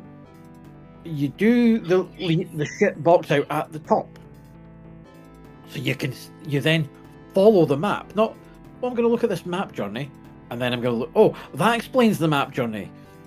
And then the Eye of Terror. When did you get the Eye of Terror? Did I miss an issue? Yeah. But it's not even that. You follow the map. You got the Blood Angels' homeworld up to where the sword was lost, past this home with the Brotherhood, and then you got the big. You're missing out the Space Hulk completely. That's just been ignored, which is a real shame because that was like the turning point for Bloodquest for me. Then you get to Leptis, and then you got all of these other lines that don't mean anything. Yeah. It's just, what am I looking at? It's just a mess. It's an absolute pigsty of a map. It's pointless. And then you get the astrographer and the Imperial symbol in the background, which just goes so far into making it even muddier to harder to read. I would be annoyed at it, but it's so terribly done that it's hilarious. Yes. Oh, it made me laugh when I read it. I just went, nah. It's one of these things. It's also the thing about if you're doing something in full colour and you want to then convert it to grayscale, you can't just do the bit on Photoshop that says convert to grayscale. It's the reason why, like old school black and white TV, the colours on sets were so weird. It was to make sure they hold up correctly. in the way that you wanted it to come across on screen. It's why Rob Zombie made his Monsters movie the way he did, because it's a throwback to the colours that they were using on set for the Monsters. Yeah. I don't think it's a good idea. I think because that film is terrible, but the Rob Zombie and good ideas are not frequent bedfellows. No, it's just he did 2 good albums, and then that's really been 3. Yeah. But yeah, the fact that you look at any colour photograph of a black and white TV show, and it's so weird to look at. Genuinely, out there, listeners, if you ever really want to just baffle your head, have a look what the Monsters set looked like. Yeah, because it's all to do to ensure that the readability. By what I mean by readability is how things can be seen. Yes, and it's always so. Just converting something to grayscale isn't enough from black and white or from full color to grayscale, because it will go certain ways. Yeah. Yeah, and what you get here is it's just a murky, solid mess of lines and grey. We've put some cack onto a page, and that's it. We're done. But yeah, so kind of So say spoiling the ending, quite splendidly. Expectations suitably lowered, unfortunately. Yeah. So we get back into which is a shame, because you kick off with the splash page and you've got Leonatus on a set of steps fighting the Garshol, who is clearly a demon of chaos inside, as the tells us. He is he's on the lower steps going down, and the demon orc is bringing the axe to bear. He's got his trusty chainsword up. Yep. And the axe doing what axes should always do, which is catch swords on the underneath part. Yep. Someone's been paying attention. Yep, that made me very happy, because people always forget that's what axes were meant to do. Yeah, they were meant for pulling the sword away and then going in with then you would go in with your short stabby weapon. Correct. Yes. It's always one of those annoying things where axes end up being the main weapon for people, because that's not what they were there for. One thing that bothers me, not about the art, it's a bit of lore. It's like, I'm not being funny, we've played enough games of 40k over the years, Adam. Yes. Have you ever, in the creation of this universe, ensure that your captain's loadout was a chainsword? No. However, there's a reason why it is. So, if you go back into the early days of 2nd Ed 40k, a sergeant would have a bolter and chainsword. So what they've done is they've given Leonatus the sergeant loadout, not the captain. It's very, very strange and unnecessary. Yep. So there is a reason for it, and that is that in 2nd Ed 40k, a sergeant or a lieutenant would be the ones with a bolter and chainsword, the squad leader. So they've just made him into a squad leader, not a captain. Yeah, I'm sorry, but my captain would, if he was in power armor, you're always having a power sword. Mm-hmm. Yep, power sword and melter gun, or a plasma gun. Yeah, typical loadout. Yeah, absolutely. And yeah, for some unknown reason, they've decided to go, I know, we'll give him the sergeant's loadout, because he's made mistakes. He's been demoted in everything but name. The thing is, he does actually, he does kind of feel more like a sergeant, though. He does. Yeah. The way that he kind of works in the story, he may as well be a lieutenant. Yeah, he does not feel. He does not feel like a ranking officer. No. Which is odd. It's an interesting one. I wonder if Rennie did that on purpose. Yeah. Well, there's every chance that we can get to talk to Gordon Rennie at some point. So we then cut to there are traitor space marines Those traitor Marines. They are lovely. They do have, however, a lot of the World Eaters kind of iconography. They feel like World Eaters.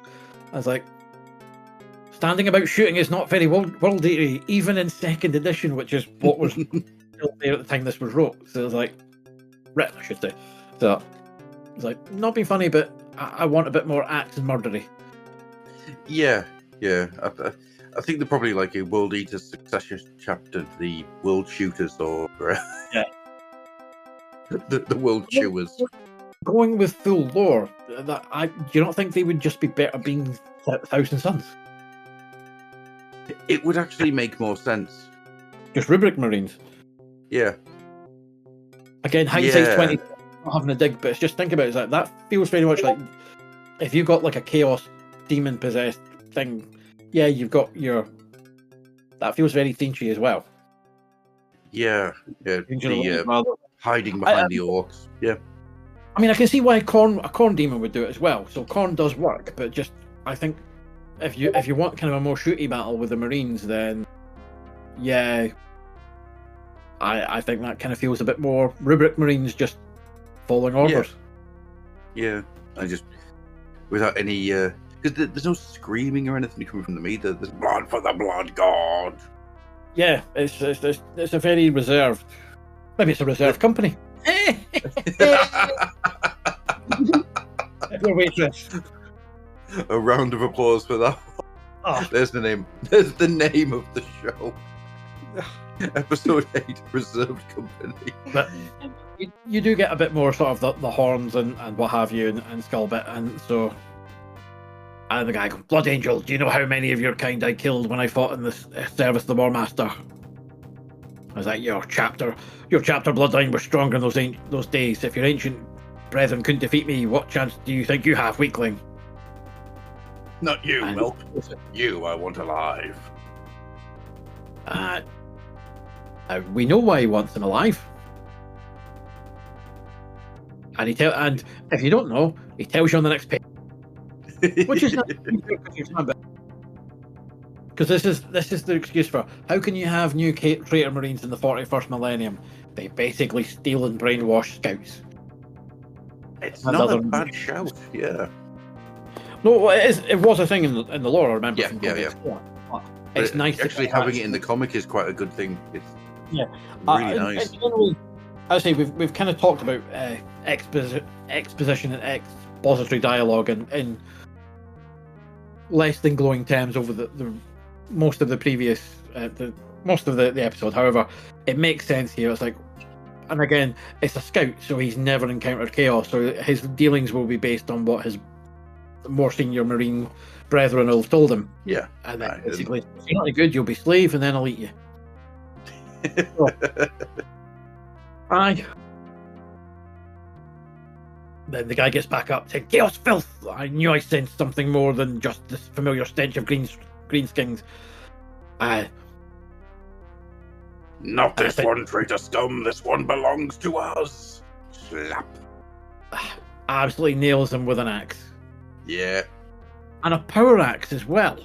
Yeah. So even your lower ranking guys have got a better loadout than your captain. I'm on that. I mean, who put that army list together? Gordon Rennie. Come on. You must be easy meet at 40k. Like, you probably pump him quite easily.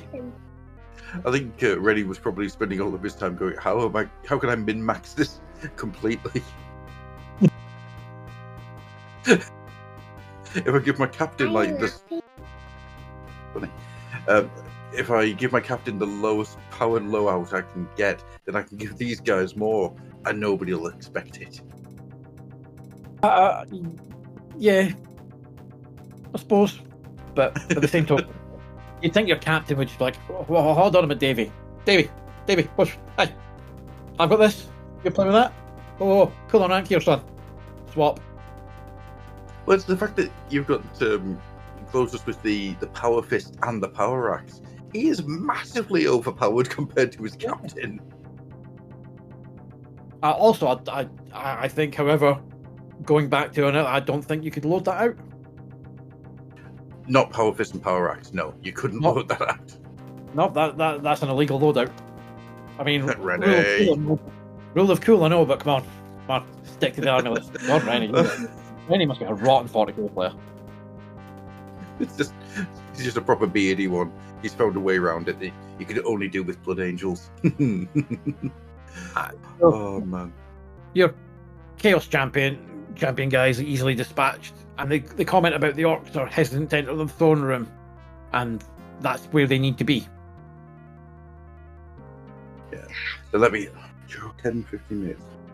We're done, right? Yes. Just stay quiet for a little longer. Sorry. It's all right. So the fight continues between obviously Garshal and Leonatus. Again, as we touched on, it's nowhere near the dynamics of Shadowfast. No. But that's exactly how it should be, because it's power armor. It's not graceful. It's not dynamic. Did you like how the orc is massive? Yes, exactly. He's huge even for an orc. Do you like the classic beaky marine helmet on the second panel? I did. Yep, I did, because that looks like it's proper Crimson Fists and everything. That makes me really happy. It's a nice little bit of a... Clearly someone was just chucking references at Colin McNeil at that point, going, oh, and he's like, I like the look of that. I love the way you have them going down the stairs, and the white of the floor around them becomes the panel below it. That's so well done. Yeah. Again, it's as we said, it's allowing, again, playing with black and white in a way that you wouldn't get to if you were doing that in full colour. No, absolutely not. And even so, you compare this strip by itself to the opening issues of Bloodquest. It is. Oh yeah. Without losing any of the designs or anything like that. I mean, just there's a side-on profile of the Chaos Champion's face. That's amazing. Again, it gets more. Colin has done a bit more rendering as it goes in. So, again, Leonatus is squaring up to Garshal, and Cloten comes in with his power fist rippling, and proceeds to try and rip its heart out. Demon host or not, we are yet to meet one that didn't fall over and die after you ripped its heart out. And congratulations, you've now met one that still lives. It's like it's very much different. Booga. We've made a giant mistake. I'd like to consider my choices, and it's like it still lives, not for long. And at that point, Leonatus does the thing that all brave heroes do: yanks him in the back. Yep. When in doubt, chainsaw to the back usually does the trick. But it's not completely though, because the head is just going to float around on the stairs, dripping away, and just mocking away. Yeah. I do like the all for nothing. We've come so far, suffered so much, and all for nothing. The sword isn't here, and our quest is a failure. But your quest isn't over yet. It's just great. The demon proceeds to tell us in several speech balloons what the map before the story told us with one dirty arrow. I've sent the sword, sent the Eye of Terror. Go and find it. I'll be waiting for you and all the legions of chaos. And then Leonatus goes, I'm just going to shoot this severed head with my bolt pistol. I'm having none of this. I've had enough of your nonsense. Pew pew pew. And then goes the challenge. Yes, it's such a great line. Yeah, but he won't know you've killed his host. You should have said challenge accepted, then shot him. Yes. Although the idea of saying a pithy one line too late, it just seems very Blood Angel to me. So one injury, nobody dead from the massive amounts of Blood Angel he has at his command. Oh wait, the traitor ship's escaping. It's about to leg it to the Eye of Terror. It's creating a warp gate. Look at it. Straight out of the Avenger and Dungeons and Dragons playbook. Yep. It's like everything the Vanquish it could have given me that. I did think it it gave me real Saturday morning vibes, and I was so happy with it. There's no need for it to look like that. But the aesthetics, you've got to love somebody's commitment to aesthetics. And so at that point, you've got he's like, okay, get me teleport across their ship. I'm going to jump warp in and follow them. The rest of you can go. I discharge you of this. Quest is mine. You are free to return to our chapter. And everybody just says, "Stop that." We're all going into the Eye of Terror. Now, the thing is, would they be free to return to the chapter? Given that they embarked on that quest with them, if they went back and went, oh wait, so when the quest got really difficult and the captain said, you can go, you went, aye, alright? Yeah, see, this is the problem, where their exile ends when they bring the sword back. So they can't go back. I think maybe as captain he could have said, a small select few of us are going in, nobody else. You can all go back with your honor intact. We know where the sword is. But I don't see it. Like, you'd just be killed. Or, yes. Exiled or again. the very least, be like, they've been in contact with Chaos. There's an Inquisitor going to come and have a wee chat with you. And that always... It does. It's never going to be a good conversation, that one. Yeah. Not once. So they do they leg it, engage all warp systems, and pray to the Emperor Sanguinius and every power of protection you can think of. Pray that they continue to guide our journey, even though we enter the most dreaded place in all the galaxy. I don't remember them being the Eye of Terror, so I'm really looking forward to where this goes. Can't remember that bit, but I remember some of the consequences of them being in the Eye of Terror afterwards. I think book 3. It's funny, I do remember parts of book 3, but I don't remember anything from book 2. Because I think book 3 is where Colin McNeil does a lot of grey wash on the arc, if memory serves. So it's not sort of still lovingly rendered, but a lot of grey wash to make it look a bit more painfully. Bloodquest really did just go from strength to strength, didn't it? It's one that kind of, looking back, it's kind of a nice, gentle introduction into 40k for the revision. And I think, I don't want to say the art was basic to start with, because it wasn't. It was, the storytelling was all there, but I think Colin switching to a more rendered, a lot more heavy use of black and white in terms of it helped. I don't know whether he was told it was going to be colour to start with. Maybe someone else was going to colour it. Was that potentially a production decision? Because it is a lot. Because it's not like Colin wasn't skilled at black and white, because that's how he broke into 2000 AD anyway, and had been doing stuff latterly in for Shimura and all that in the magazine. So a lot of black and white. So it's not.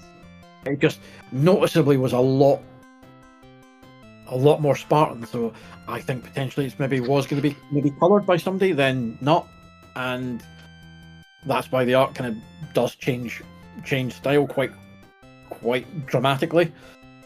And once that change takes place, Bloodquest becomes something I really enjoyed. I mean, I'll firmly admit, those first 2 entries into Bloodquest, I don't like. I really don't like them. I find them quite bland. Like Darkblade, they're very much episode of the week for your big long quest. In that it's, you make a little progress, but something bad happens, so there are consequences, and you're like,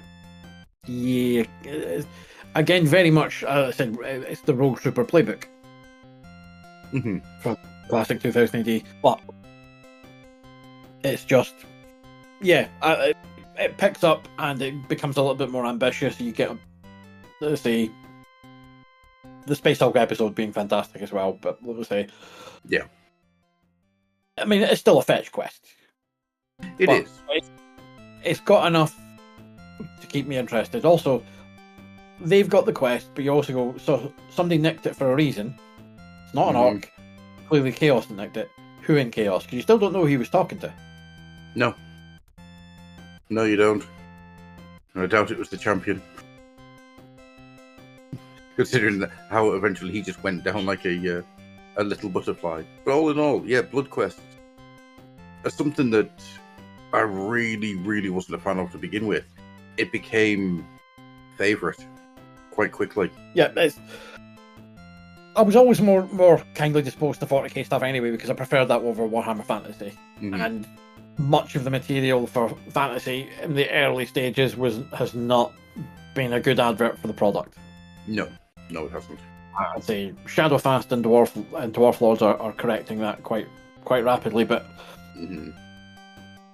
Blood again at this point, second edition, it was Blood Angels on the box set cover anyway. So, because although third is just coming out, second's your mass market thing at the point of development, so it makes sense that. Yeah. And the Blood Angels are on the front of the 40k box. They're on the front of Space Hulk. Yep. Yeah. Blood Angels are the poster boys in the pre-Ultramarines being everywhere days. Aye. Just all in all, yeah, incorrect loadouts and everything. Bloodquest ends beautifully. It's such a wonderful end of the book. Yeah, it's. Here you go, book one. We're on there, and it's doing what all sort of long-running quest things do, which is we're going to escalate things now. Yep, into the Eye of Terror. You don't get much of a better escalation than that, do you? Really? Yeah, it's like, oh, by the way, going into literal hell. Yeah. You've seen Event Horizon, right, guys?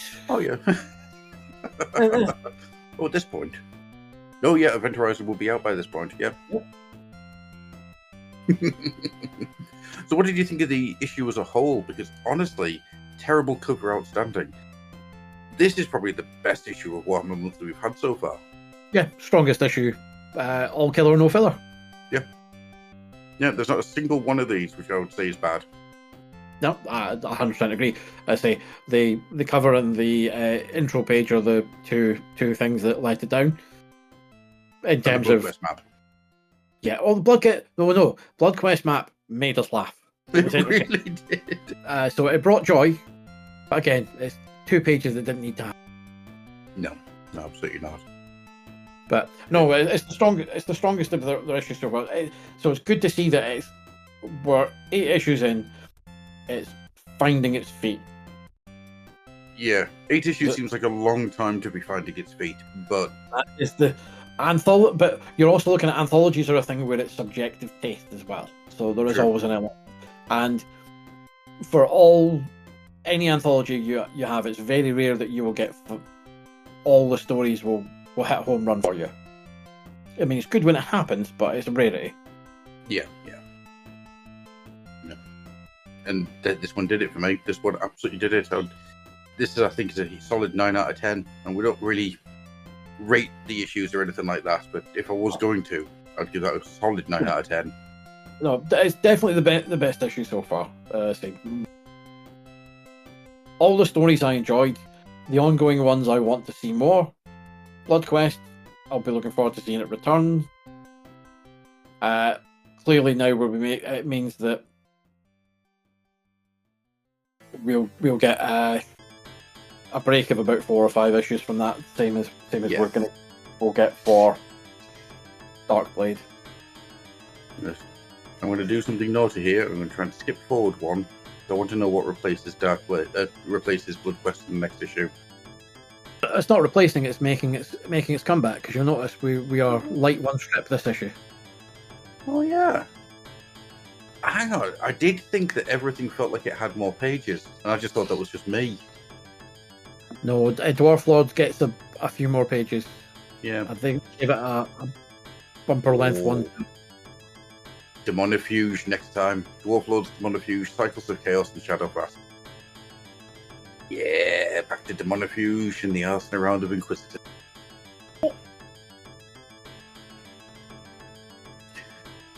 Right, so I think then with all that being said, we shall get out of here and we will see you next time.